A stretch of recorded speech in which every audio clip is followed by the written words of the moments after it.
Hey, welcome everyone to another episode of the Jonathan Project Podcast, where iron is sharpening iron. And we're helping men navigate the complexities of this world around us. And we take the example of Jonathan and his good friend and future King David as the inspiration for our show.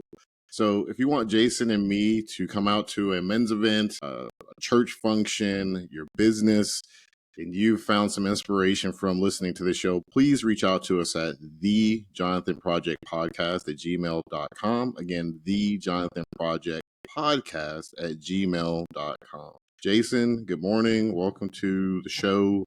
Good morning. How are you doing? How you doing? I'm doing okay. The weather has finally went back and it left here in Florida, and so it's back to Florida winter, about 70 degrees. Oh yeah. Birds are chirping and skies are blue. Well, it's supposed to get up to 60 today, so that's pretty good here. We'll see how that goes. But yeah, man, how's the week been? It's been steady. Like I said, this has been my my pause week before I head back into the work fight, so to speak, on Monday morning. So it's been good. How's the book? I'm almost through. I have written like a madman. I was up against the wall as far as my editor is concerned. Shout out to Kelly. She's out there listening. I had about 2 weeks to the day, because today is February 1st, to get it to her. And so I'm happy to say that I'm 99% there now. Whereas about a month ago, I was about 30% there. Yeah, I remember it was. I'm glad you're going forward. Well, look, I also want to give a shout out to Brendan. He's the guy that gave us the topic last week. Yeah. He also posted a video on Facebook, and I'm going to commend him for it. He basically, the video on Facebook said, "Hey, Jesus loves you, and God loves you. Jesus loves you, and if you want to talk to me, give me a call." It was that simple, and I was super proud of him. Took a step of faith. He's a young man. He's in his 20s, brand new father, and so very impressive. You know what I mean? Like he's putting it out there. So hats off to him, and really do appreciate that. No, that's awesome though. Shout out to Brendan. So we have an interesting kind of conversation that we're going to have here, folks. We're going to talk about strong men of faith are needed when times get tough. And if you haven't noticed, ladies and gentlemen, things are a little rough here in America, just writ large. Prices of things are up. There's a lot going on nowadays. And I would say we're in hard times, right? And, as we look at these struggles that families are facing, I would even go and be bold enough to say it's not just an American struggle. It's a global one. But in times like these, strong men of faith are not optional. We've all heard the quote where, hard times make strong men, and strong men make weak times, and weak times make weaker men. You're so close. I was so close on that. And strong men make easy times. I was trying to hold it together. But you get what I'm saying. And so we're going to talk about, why you need to be a strong man of faith. And these times that are a little bit rough and a little bit challenging, and how that faith really has an impact as a man on the society and your families and everything else around us. Yeah.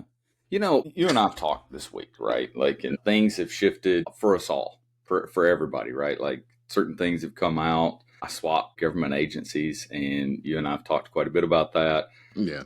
And so forth. But here's for listeners out there, this is part of the conversation that Colby and I have talked about, and encouraging one another and discussing. And this is something that in my studies and my thoughts are this.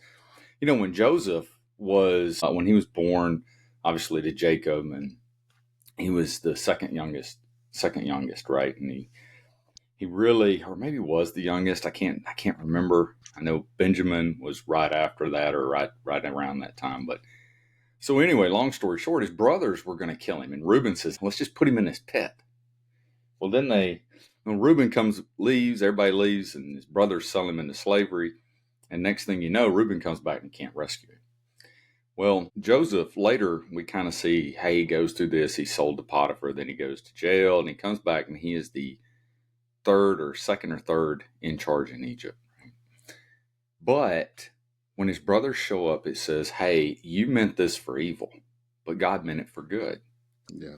Look, we kind of get to skip. And it's interesting, in TV shows and stuff, you're like, oh, the scene cuts. And it's not that awkward what happens right after that comment or right after that moment. But life goes on. And in Joseph's life went on. After he was thrown in the pit, sold into slavery, there's a time. There's a time period of going through. But, and those hard times came, and there you go. He needed to step up, and he does in his life, right? Like, he didn't hold on to the bitterness. Yeah. He became, and he is recorded as quite a man of faith. Yeah, and that's a good example of pointing out why this episode, right? Why do we want to talk about when those hard times hit, what you're going to face as a man and how you need to respond. And really, if you don't have that armor that your faith brings, then you're kind of left exposed, and you can find yourself kind of falling away. Masculinity, being a man, especially in, American society, which is what both of us are, intimately familiar with, is kind of been challenged over the last 4 or 5 plus years or more. Yeah. And I think what it leads to is a lot of men kind of are searching out there for community. I'll give an example. There's a gentleman that, I'm going to meet up with here probably in the next couple of weeks, but he has found himself overnight being a single dad. He has found himself overnight trying to put the pieces together of his family. And the main thing that he said, he's like, I really just need some community. I really wish I had some guys I could talk to. Yeah. And I think what I found, and I know we're going to address this a little bit later in the episode, is one of the big reasons why men are kind of moved away from Christianity here in America is this principle called discipleship. And it's not this unmasculine thing to build community with men and to row together in the same kind of fashion. Jesus modeled this impeccably, where he picked 12 random men that I don't think anyone in modern society would have picked to be his disciples. And he mentored them. He took them from being weak men and he discipled them into being strong men of faith. And those strong men of faith then moved on through hard times to build other strong men of faith. And you see that cycle continue to repeat. So discipleship is a key part of being a strong man and retaining your faith and helping future generations have that. A lot of people think that when you become a Christian, life ought to work out, Well, and it does in the end. Let's be candid. It does in the end. There's a lot of ground between here and there, just like with Joseph. There was a lot of ground between being sold into slavery and then being the third in charge. You and I were kind of talking. I was driving in the other day, and Charles Stanley had a sermon on about, the house, the two houses built on the foundations. Mm-hmm. And what's important for men to realize is that when you begin this discipleship, is both those houses, the rains came and the floods rose on both houses. The one built on the rock and the one built on the sand. Mm-hmm. But only one of those survived. As you get ready to disciple people, that's it. As you get ready to take on that leadership role, you have to have that forethought and that commitment that at the end of this, always keep that strategic goal in mind of where we're going. Yeah, absolutely. And I think, Jason, without a doubt, as we talked about last week's episode of influences, when you look at what, traditional masculinity, biblical kingdom man kind of masculinity, it centers on being a provider, a protector, and then the spiritual leader. All three of those elements have been challenged in multiple ways as our culture has shifted to this thing where everything goes, everything feels good, and the toxic male is the one who tries to stand up and to create that societal wall, that protector. Provider has changed dramatically. You have people doing all kinds of perverse things to provide for themselves, and everyone's supposed to agree with that. Men are supposed to agree with that. Families are supposed to be structured around such kind of activities. And what you end up with is, a hyper individualistic kind of focus as a society. when men have been relegated to being passive observers versus active engagers of how the culture should be defined and how families should be structured and cared for and protected and guided from a spiritual sense. You know, it's interesting. It's very few cultures that evolve to the point that where being that protector is a bad thing, right? Like it's kind of weird, you know. Yeah. No one appreciates a warrior till the enemy is at the door, right? And that's Yeah. not just a physical enemy, but that could be a spiritual enemy. That things like that, right? Absolutely. Absolutely. And I think sometimes when life is too good, we get to coasting and we realize that, man, maybe we don't need God. Maybe we did this all by ourselves. And that's where that easy times make weak people, right? But it needs to continue to build and be those discipling during those times as well. No, you're right. And, you know, Jeremiah 35, 18 through 19 says, highlights and talks about the importance of passing down faith to the generations. You know, there's this really common thing of wanting to bash generations nowadays. But I'm like, if we really took a look at the mirror, if you're older than the younger generation, you might be a parent, uncle, aunt, grandparent to that younger generation. So you should probably pause and take a look at what impact you had on that younger generation person that you're bashing and why they're on the railroad tracks that they are. But we don't like to do that. It's easier just to point out the negative and say, oh, this generation is softer and weaker. Well, you know, I think, you know, the greatest generation as society has labeled that generation, not necessarily that they were, but they probably looked back and said, you know, we walked across Europe and through the Pacific, and my children are slap weak. Well, it goes to the quote that I completely butchered, is that those very strong men and those women that held down the fort from an industrial standpoint, they created some really great and golden times. And that translated not necessarily to passing down those spiritual things that Jeremiah is talking about and making sure that that strong faith. You go to Europe on vacation, the cathedrals are beautiful. But if you talk to some of the locals, the older folks especially will tell you, like, yeah, we might have a service here, actual church service on like a holiday. But other than that, the young people have no foggy clue.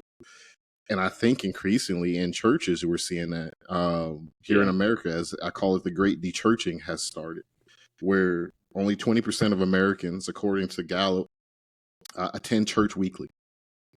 You know, 54% of men that were raised in Christian homes, according to Pew Research, are now unaffiliated. So when you look at that impact of faith being removed so dramatically, you have to ask a couple questions. One, what's the impact? And then two, where are all these men and people going to find their sense of truth, their sense of values, their sense of morality? And when we look around and you see certain things happening, well, there's your sign, right? You highlight some good points. So when we talk about generations, I did a bunch of research years ago on generations, and the truth is every generation believes the one coming after them are weak. I wished I'd have grabbed it. I have in my possession a 1917 World War I PT manual, right? And I also have a 1942 training circular for when they said, hey, we need to change how we conduct physical fitness to meet the needs. And then the 1946 version. I don't think it's written in the 42, but it's definitely written in the 46 and the 1917. It says this current generation is weak. Both of those. They said the industrial machines have made them weak. Now, when I think of my grandfather, weak is not what comes to mind. Like he fought in North Africa all the way up into Italy. That was not it, right? Yeah. I think about the World War I generation, and none of them do I think, man, that's a weak generation, right? Like seeing how they met that challenge and so forth. But it's that natural inclination to divest of the younger generation.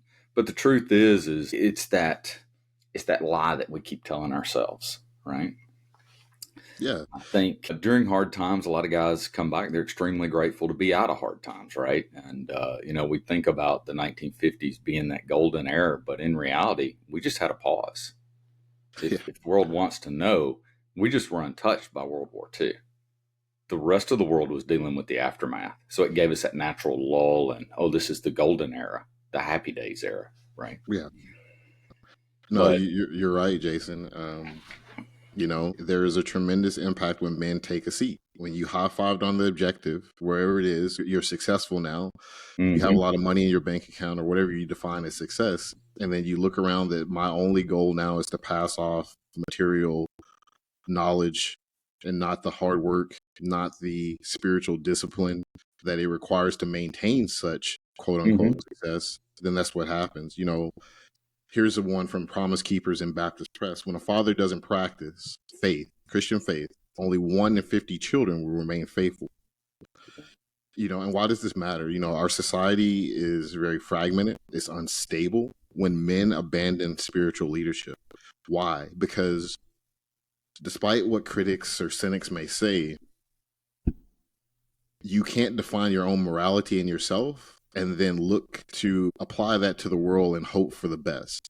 Your morality has to be something that comes from outside of yourself. And whether people want to acknowledge it or not, that's what happens. And you see this being modeled throughout society. There is time and time again of cases of where we have prioritized attention seeking, putting the self on the pedestal for whatever the self may do. And there's numerous examples, but let me give you a local one that happened this past week. A young lady at the elementary school in our neighborhood who had a cell phone. She's in middle school, so you can guess the age range. She decided, because she wanted to go viral and wanted to increase her Instagram account followers, to post that there was an active shooter threat outside the school. And so this complete school, a K through 8 school, was completely locked down. There were parents that were absolutely, as you can imagine, terrified. Yeah. And the end result is what came out and was released to all the parents in the neighborhood in different places is the young lady was seeking more attention and felt that she was not getting it. She was promptly arrested, and her parents are also facing some legal battles now, as you can imagine. I say this is because there is a complete breakdown and how and what is important in that home. But I would be argued to say that there are probably dozens of people out there listening that might listen to this in the future, and you look at the broader society, a lot of people that's what's happening. And this is what I'm saying. When men don't step up and act as this bridge of saying, hey, it can't always be about you. It's not always should be about you. And when you look at the real principles, not when you ran into a bad Christian and what a bad Christian or a bad church or someone endpoint, but when you look at the principles that Jesus espoused, it was about bringing goodness and truth and revelation, not about the self, but about something greater than the self, right? And that's where we're at right now. When we have men retreating from where their God-given purpose is in society, you find more and more of these things are going to happen. So a couple of things. Years ago, and I like listening to John Kierson. Well, the thing is his sermon was preached in the 90s. And he goes through the psychology behind, he goes, hey, in the 40s, this magazine, I think it was Time magazine, and then it was Life magazine. He goes through the fees, and he goes through the most popular thing, right? And he goes down to, life, people, or lifetime, or whatever, time, life, people, and it keeps getting more and more narrow. And he goes, I'm going to make a prediction. If you want to make $1 million, and back then $1 million was a lot, still a lot to me because I don't have it, but it's, yeah. He goes, if you want to make $1 million, all you got to do is get a magazine in which a mirror pops out. And it's all about the person. Well, and then you look at how we have portrayed social media, Facebook, Instagram, all those things. It's all about you, right? It's all about the individual. And we put the individual above the collective. And, something you said earlier about when you get to the end of your time, as a husband, as a dad, it's more than being a physical provider, right? Those are temporary things. And I thought about that, and I thought, one of the strategies they do when you are planning out your life, they go, okay, tell me your 1-year goal, your 5-year goal, your 10-year goal. Hey, dads, how many of you have an eternity goal?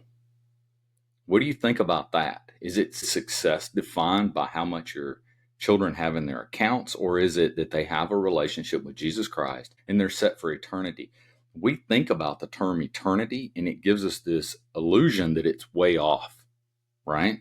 Yeah. And it's not. You get a date to enter into eternity. That's the date you're preparing for. And if you as a dad, or you as a husband, or you as a good friend, if you're trying to disciple and lead people, if you don't have a goal, it's like that saying, if you don't have a destination, any road will get you there. Yeah, because you're going nowhere. You have to have the foresight in the present situation to be able to say, hey, 5 years from now, I need this person to be strong. I need them to help them. You hit the nail on the head. There are a lot of guys who feel very alone, very isolated. They're struggling with, this, man, I was raised to be this kind of man. Now you're telling me it's toxic. Now you're telling me that holding doors is wrong. I had a lady one time explain to our workforce that she didn't like for men to hold the door for her. I'm like, do you want me to shut it on you? I'm kind of confused. Yeah. Well, I'm just going to lean into what I think's right, what I know is right. And you can always go in a different door. I'll just hold the door for everybody and you can go in another one. No, you're right, Jason. And right.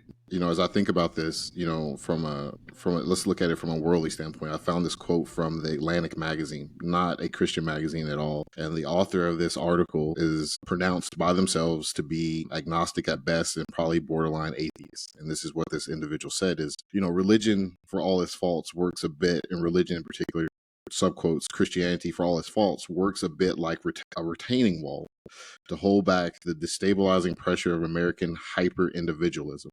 Now, this is someone who doesn't believe, but they come to see, as there has been this constant, you can't pray at school, you can't have FCAs, you can't have Y and Z go on. You have more women in the church serving and doing things than men. If you look on a Sunday morning, as these statistics have, I've quoted, have proved out, there's less and less men.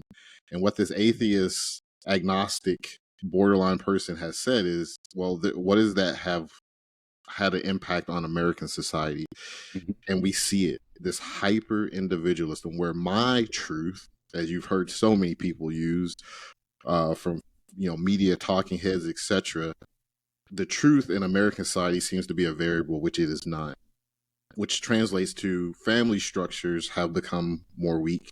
Mm-hmm. Children don't have, are rudderless, lack the discipline that fathers provide, safe, effective discipline to say, hey, it's not always about you. It's about, serving. And it's about us living a life that's pleasing to the King of Kings and the Lord of Lords, which gives you a sense of purpose, which helps you become the best version of the self that you can as a family, as a wife, as a husband, as a mother, as a daughter. And, right now we are adrift.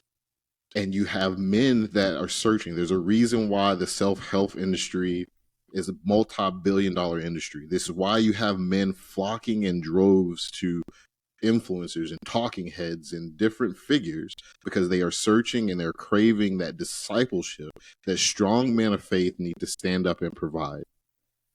You said something, and I think as a good leader, and I learned this a long time ago as a sergeant major, that my position was more than me, right? Like it counted more than me. My position counts more than me. As a dad, my position counts more than me. The maturity of that is you got to know how other people perceive you and how you impact the environment. As a dad, if you are constantly looking for the next most funny, inappropriate show, that's the standard you're setting for your kids, right? Pick whatever TV show that you'd like, right? And what you advocate for, you set the standard. I'm not saying don't have a sense of humor, but what I am telling you is, as a dad, understand the things you say and the things you do have greater impact than what you think.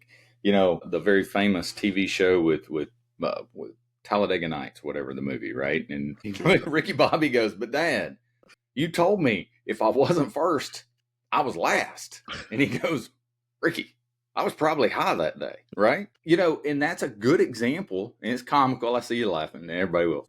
But it's a great example of, hey, man, think about the things you say, right? Yes. You're a dad. God put you there. God did not orchestrate it where the kids were the parent. No. They didn't orchestrate. God did not orchestrate time where you and your kid were going through middle school together. God put you there No. to shine that light through the gray fog and go, hey, this is the right and left limits. Don't go off the cliff. All right. Like, that's being a leader. Like, when you talk about being a leader, I've got a goal and we're going to get there. And whatever that goal is, because I got a destination in mind, I'm going to nest all my efforts in behind it. Yes, sir. It may be unpopular at first to say prayer at supper table with your family, if you're out there right now, but give it a whirl, right? You don't, as a leader, I don't need everybody's buy-in to tell me I'm right. No. That's not it. Think back to Joshua when he goes across the thing at Jericho. I love that. Thank you for that pearl of wisdom, by the way, Colby. Yeah, the angel goes, man, I'm not on your side. I'm not on their side. I'm on God's side. I'm on my side. Yeah. I'm on God's side. This is where I'm at. Yeah. Is you as a leader, that's it. Yeah. You know? No, you're right. And, as we come to our closing segment, what I would leave with, man, is, something. And I would ask you to listen to Jonathan's leftovers, as there's going to be a little bit more that we're going to put on your plate that we can't put in this main episode. If men are leaving, where do the strong men kind of enter this fight? And I think discipleship is the biggest thing that I would say. It doesn't have to be this crazy detailed. I'm pulling out my devotional. I'm pulling out my Strong's Concordance, and I'm going to waylay some guy. It can be sitting down and have a cup of coffee with a guy that's just going through something, and you showing up and being that voice and being that light. It will turn the tide. Brotherhood. Me and this gentleman here, we live it and model it, and we don't necessarily probably are even the best, but iron sharpens iron. Proverbs 27-17. If you do not have a Jonathan in your life, you don't have someone, men out there listening, single moms trying to find someone for your sons, the Boys and Girls Club, YMCAs or something, get someone in that person's life, because there's nothing like being accountable, having someone that is not going to just tell you it's all sunshine and roses, and that can help refine you. And that's what God asks us to do. And taking ownership. Mm-hmm. Guys, we just have to. You can't be worried about being popular as a family man, as a father, as a husband. That's just not how this works. A business leader, fathers and husbands, leaders, we have to lead by example, as Jason said, and more importantly, as Jesus demonstrated very clearly for us. And here's a quote that I won't screw up, because this is the one that I wrote down for the show. Hard times forge men of strong faith. Men of strong faith disciple weak men, and discipled weak men grow into strong men of faith, and the cycle repeats. So if you're struggling to find a godly mentor, go to your local church, reach out, email us. There's a lot of programs out there that really want to link men up and help them find community nowadays in a society that is increasingly telling you should be isolated on an island and not leading. If you're strong in faith, invest in others. It could be something as simple as turning them on to this podcast. And this is not a shameless plug, but this is just one venue of us talking about iron sharpening iron. And there's a lot of other great podcasts, a lot of other great things out there that you can invest and help give to other men. And then be the man your family and community need in that time of need. We're all the eggs, besides my friend here who has chickens, who might be the richest man in America. Like eggs, which I like, they're expensive. All right. So there are hard times. There are people going through things all around us that need men who follow Jesus Christ to step to the plate and knock it out the park. Jason, I'll turn it over to you for any other closing thoughts. No, you're absolutely right. One of the things that we have to remember is one of the key things that Satan's strategy is this isolation thing, right? Division and isolation. And he's not very happy when men come together, because it's like the Bible says, where two or more of you are gathered in my name, there I am, right? Be accountable. And you need somebody in your life, and you need to disciple people that life's not about your feelings. Oh, hey, yep, I can't believe that person said that. You need to retaliate back. Nope. What does Jesus say? Jesus says, die to yourself. Awesome. Well, folks, that is yet another episode of the Jonathan Project podcast, where we are trying to help men navigate this tough and complex thing called life. If you want to find this episode and any episode, they drop every Tuesday morning at 6 a.m. Eastern time, or wherever you're at when 6 a.m. strikes. You can find them on Spotify, Amazon Music, Apple, all kinds of places you can find them. We also have a TikTok page now where we put up a lot of previews.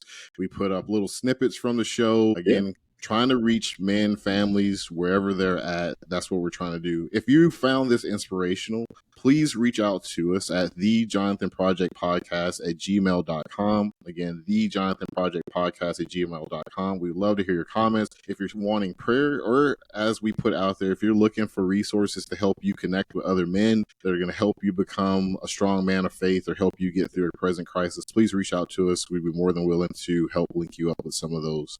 Jason, again, thanks for your time this morning. And yeah, I'll see you on Jonathan's Leftovers for everybody out there that knows. We're going to talk a little bit more, give you a little bit more on that plate. But yeah, thanks, folks.